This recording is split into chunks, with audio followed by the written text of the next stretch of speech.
রহমতের মাসে নফসকে নিয়ন্ত্রণ করার কৌশল। ফজরের নামাজের পর না ঘুমানোর চেষ্টা করুন। অপ্রয়োজনীয় কথা বলা থেকে বিরত থাকুন।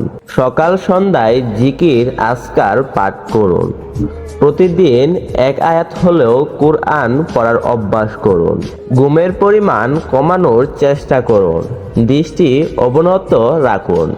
না পারলে ওইসব জায়গা এড়িয়ে চলার সর্বাত্মক চেষ্টা করুন। সোশ্যাল মিডিয়া কম ব্যবহার করুন। রাতে ঘুমানোর পূর্বে অজু করে 2 রাকাত নফল সালাত আদায় করে নিন এবং ঘুম না আসা পর্যন্ত আস্তাগফিরুল্লাহ পড়তে থাকুন। নিয়মিত তাহাজ্জুদের সালাত আদায়ের অভ্যাস করুন। ইনশাআল্লাহ রাব্বে কারিম আপনার অন্তরকে প্রশান্ত করে দিবেন।